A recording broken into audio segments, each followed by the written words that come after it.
હવે વિદ્યાર્થી મિત્રો, ધોરણ 12ના સ્વાધ્યાયનો દાખલો છે 1.3, જેની રકમ છે કે સ્ક્વેર અપોન અથવા ભાગ્યા જી એમપી ગુણોત્તર પરિમાણ રહિત છે તેમ ચકાસો. ભૌતિક અચળાંકો ધરાવતા પુસ્તકમાં જુઓ અને આ ગુણોત્તરનું મૂલ્ય શોધો. ગુણોત્તરનું મૂલ્ય પણ શોધવાનું છે અને આ ગુણોત્તર શું સૂચવે છે તે પણ આપણે જોવાનું છે. તો હવે આપણે જો ગુણોત્તર જોઈએ, ગુણોત્તર તો શું આપેલું છે? કે ઈ સ્ક્વેર આપેલું છે, કે ઈ સ્ક્વેર અપન જી એમ ઈ અને એમ પી. આ શું સૂચવે છે એનું મૂલ્ય પણ શોધવાનું છે અને એકમ રહિત છે તે પણ બતાવવાનું છે. આપણે સૌથી પહેલા એકમ રહિત છે તેવું બતાવીએ. તો હવે જુઓ, કે ઈ સ્ક્વેર આ છે તે શામાં આવે છે? કે ઈ સ્ક્વેર વાળું આ છે. જી આવે છે ગુરુત્વાકર્ષણનો સાર્વત્રિક અચળનો નિયમ છે તેમાં આવે છે. અને કે છે એ શામાં આવે છે? આ સૂત્ર છે F ઇઝ ઇક્વલ ટુ આ કુલંબના નિયમનું છે, કે Q1 Q2 upon R square. આ સૂત્ર છે. હવે એકમ રહિત બતાવવાનું છે આપણે, તો અહીંયા ઈ સ્ક્વેર તો એમને જ રહેવાનું, પણ આપણે કે ની કિંમત મૂકવી પડે. તો કે ની કરતા બનાવીએ તો કે ઇઝ ઇક્વલ ટુ કરતા બનાવવાનું તો શીખી જ જવાનું. બીજું બધું હોય એને ડાબી સાઈડ મોકલી દેવાનું. કે ને કરતા બનાવેલ એની સાથે જે હોય ગુણાકાર ભાગાકારમાં એને બરાબર પેલી સાઈડ મોકલી દેવાનું. તો હવે કે છે અહીંયા ગુણાકારમાં શું છે? Q1 Q2 એટલે ઈ સ્ક્વેર થાય. તો અહીંયા F છે, એટલે એનો એકમ શું આવશે? ન્યૂટન. આપણે પછી લખીશું કે F થઈ ગયું. Q1 Q2 કઈ જગ્યાએ જશે? નીચે જશે. ક્યાં જશે? Q1 Q2 નીચે અને R છે ઉપર જશે, અહીંયાથી ઉપર R સ્ક્વેર. આ થઈ ગયું. એકમ શું થશે? ન્યૂટન. R સ્ક્વેર એટલે R મીટર સ્ક્વેર. અને Q1 Q2 નું શું થશે? કુલમ. તો કુલમનો સ્ક્વેર. તો આ તમારે લખવાનું ફરજિયાત. અને આ સ્ક્વેર તો બાકી છે. આપણે ફક્ત કે ની કિંમત મૂકીએ છીએ. શાની કિંમત મૂકીએ છીએ? કે ની કિંમત. તો ફક્ત કે ની કિંમત જ મૂકીએ છીએ. તો કે માટે જ લખવાનું. આ કુલમ આવશે, જો આવશે કુલમ સ્ક્વેર. તો અહીંયા જુઓ, F કે ની કિંમત મૂકીએ છીએ તો newton metre square upon coulomb square. આ કે ની કિંમત મૂકી. અથવા આ કુલમને નીચે છે ઉપર લાવવો તો શું થઈ જાય? ઉપર લાવો તો -2 થઈ જાય. તો કુલમ -2. અને આ સ્ક્વેર છે ઇલેક્ટ્રોન, એનો પણ એકમ શું આવે? કુલમ. તો કુલમનો વર્ગ. આ ઉપરનો અંશવાળો ભાગ પૂરો થઈ. હવે નીચેનો ભાગ છે, તો નીચેના ભાગ માટે પણ આપણે સૂત્ર સેમ એ જ વાપરશું, ગુરુત્વાકર્ષણનું સાર્વત્રિક અચળાંક વાળું. F is equal to G m1 m2 upon R square. અહીંયા પણ આપણે શું કરશું? જી ને કરતા બનાવશું. તો જી ને કરતા બનાવીએ તો G is equal to F into R square upon m1 m2 આ થઈ ગયું. તો હવે F નો એકમ છે ન્યૂટન, R એટલે મીટરનો વર્ગ, અને નીચે m1 m2 દર છે તો દર માટે કેજી નો વર્ગ. હજી આ બંને બાકી છે, મી અને એમપી. તો દર માટે આપણે શું લઈશું?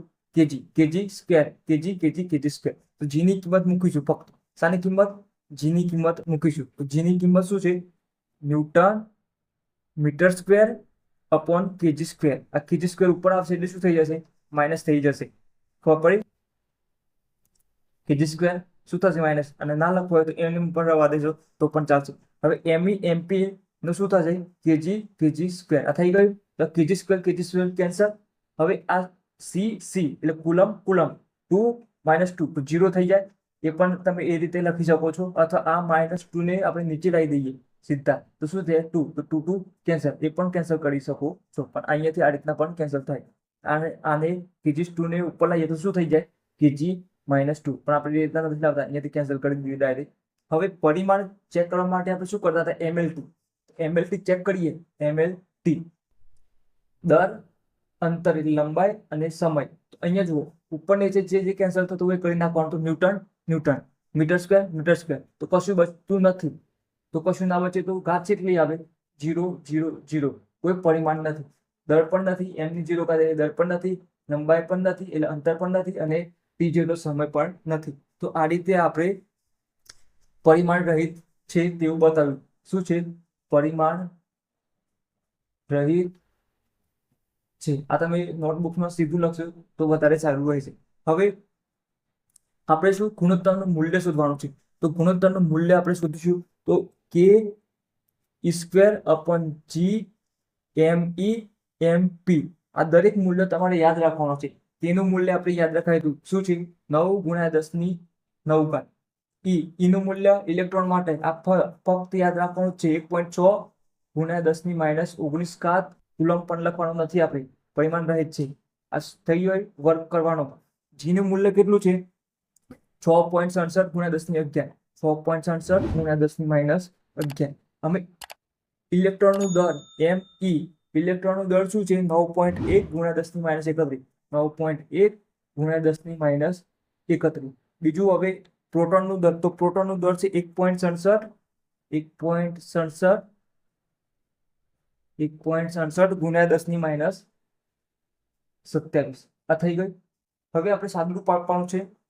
આના ગુણોત્તર શું સૂચવે છે એ પણ બતાવવાનું છે. તો આપણે અહીંયા આ કે સ્ક્વેર આ શું બતાવતું હતું? કે સ્ક્વેર કુલમનો નિયમ આપણે આગળ જોયું. જે સૂત્ર હતું F કે Q1 Q2 upon R square. હવે આ સમીકરણમાં આપણે શું કરશું? આ સમીકરણની ડાબી બાજુ બંને બાજુ શું કરશું? R વડે ભાગી દઈશું. અહીંયા અંશને પણ ભાગીશું R સ્ક્વેર વડે અને અહીંયા પણ R સ્ક્વેર વડે ભાગીશું. તો શું થઈ જશે? કે સ્ક્વેર અપોન R સ્ક્વેર.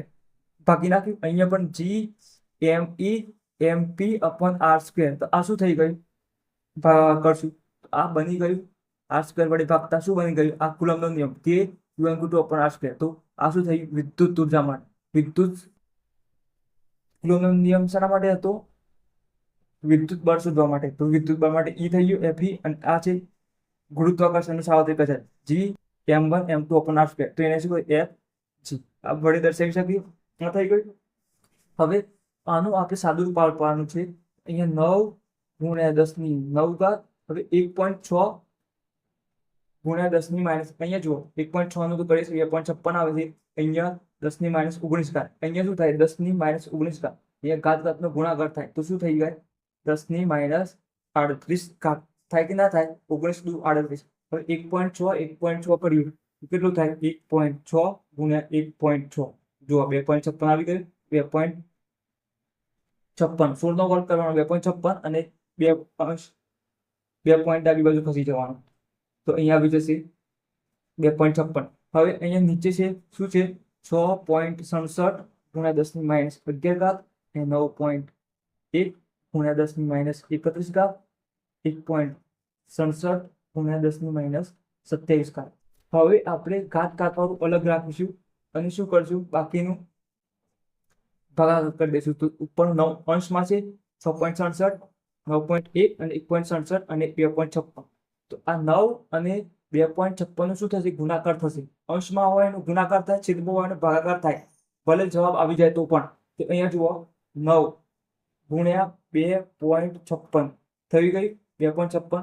તો આ ઉપરના અંશનો જવાબ આવી ગયો. કેટલો આવ્યો? 23.04. પણ આ જે છેદમાં છે એ આ જવાબમાં શું થાય? ભાગાકાર જ કરવાનો. આ જે જવાબ આવ્યો એને 6 ભાગ્યા 6.67. એનો જે જવાબ આવે ભાગ્યા 9.1. એનો જે જવાબ આવે ભાગ્યા 1.67. તો જ જવાબ આવશે. તમે આ 9 ગુણ્યા 2.56 પછી ભાગાકાર કરીને 6.67 ગુણ્યા 9.1 ગુણ્યા 1.67 કરશો તો જવાબ આવશે નહીં.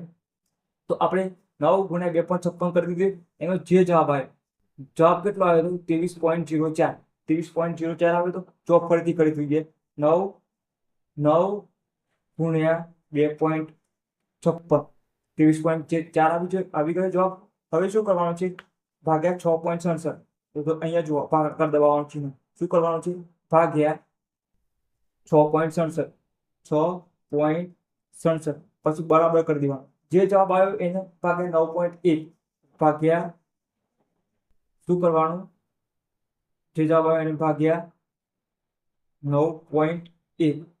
આ જે જવાબ આવ્યો એને શું કરવાનું? ભાગ્યા 1.67 ભાગ્યા 1.67. તો કેટલો જવાબ આવ્યો? 0.2272. કેટલો આવ્યો?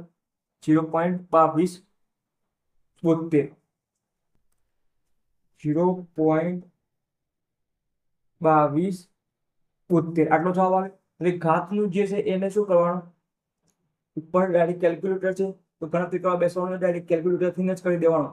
તો 9 પછી માઇનસ કેટલા છે 38, તો 38 કરવાના. હવે નીચે વાળાનું ખાસ ધ્યાન રાખવાનું, જ્યારે ઉપર આવેલી શું થઈ જાય માઇનસ વાળું પ્લસ થઈ જાય, તો -11 છે તો અહીંયા શું કરવાના +11.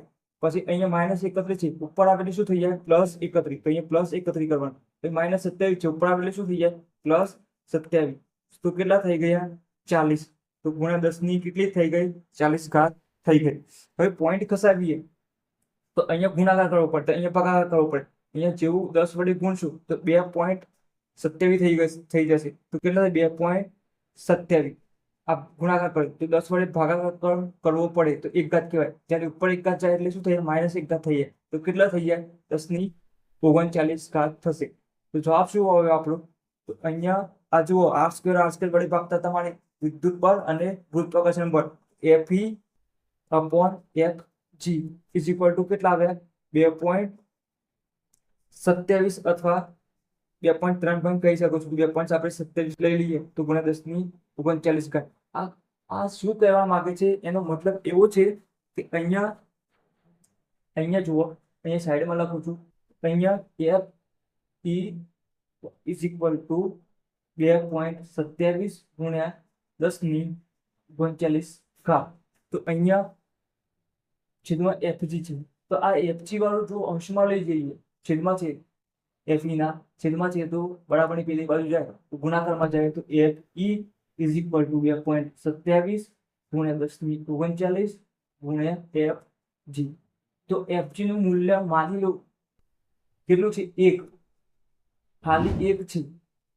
Fg નું મૂલ્ય એક સપોઝ ધારો કે આપણે Fg નું મૂલ્ય 1 ધારીએ છીએ, તો વિદ્યુત બળ એટલે Fe નું મૂલ્ય કેટલું થશે, આટલા ગુણ્યા 1 કરી નાખો તો કેટલું થાય 2.27 ગુણ્યા 10 ની 39 ઘાત. 10 ની 39 ઘાત મતલબ કે તમારે એના પાછળ 39 મીંડા લગાવવાના 2.27 ના પાછળ. તો Fe નું મૂલ્ય જ્યારે 1 હશે ત્યારે આનું મૂલ્ય કેટલું હશે આપણે ગણી પણ નહીં શકીએ એટલું વિદ્યુત બળનું મૂલ્ય હશે, કારણ કે એના પાછળ 39 મીંડા લગાવવાના હોય છે.